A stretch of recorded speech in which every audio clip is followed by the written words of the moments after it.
مسئله 200. توی این مسئله یک ورق پله‌دار و سوراخ‌دار داریم که میگه تنش مجاز توی این ورق قراره که 20,000 PSI باشه.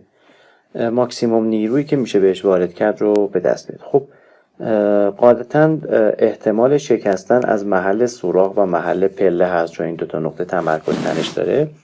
لازمه که اول تمرکز تنش رو برای پله و برای سوراخ پیدا بکنیم. خب برای پله اگر بخوایم تمرکز تنش رو پیدا بکنیم، لازمه که نسبت آر دیوم که تو شکل پیداست، آر شعاع، دی هم عرض ورق هست رو پیدا کنیم و همینطور نسبت دی دیوم رو. پس اول این دوتا رو پیدا بکنیم. نسبت آر دیوم، آر رو اینجا داریم 1/2، یعنی نسبت آر دیوم رو پیدا میکنیم. آرمون هست 1/2 یا نیم.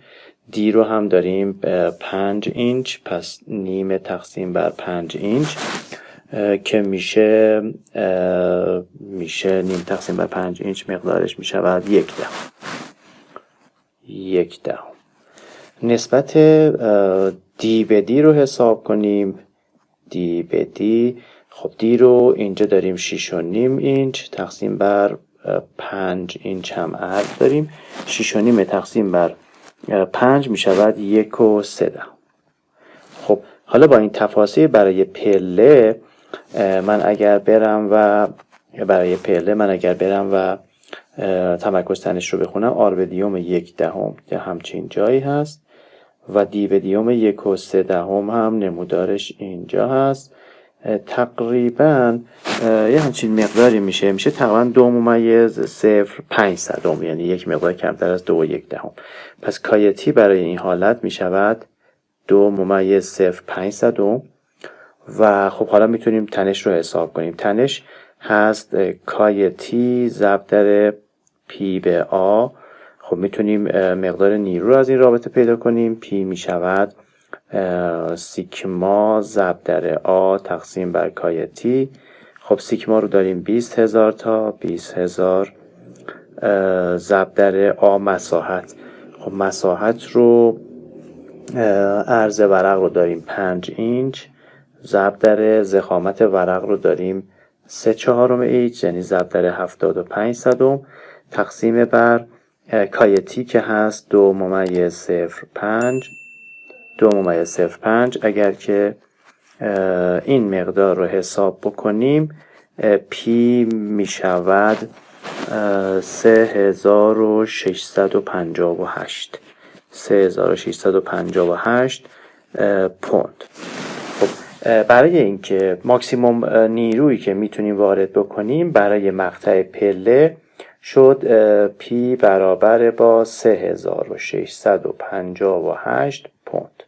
این رو اینجا نگهش داریم. بریم حالا برای مقطع سوراخ حساب کنیم، ببینیم که برای مقطع سوراخ چی میشه. خب برای مقطع سوراخ لازمه که نسبت 2R به دی رو حساب کنیم. 2R به دی، 2R میشه قطر سوراخ. قطر سوراخ رو داریم 1 اینچ، دی رو هم داریم 5 اینچ. این مقدار میشود 2/10. با 2/10 اگر بیایم توی نمودار تقریبا 2.5 میشه کایتی. پس کایتی میشود تقریبا 2.5.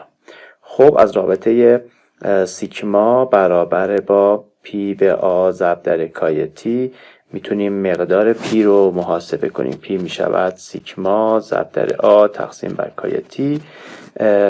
پی میشود، سیگما رو داریم 20,000، مساحت رو داریم عرض ورق که هست 5 اینچ. قطر سوراخ رو لازمه ازش کم کنیم، یعنی 5/1.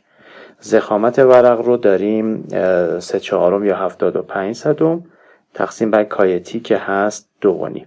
خب این مقدار حساب کنیم، حدوداً می شود 24,000 پوند.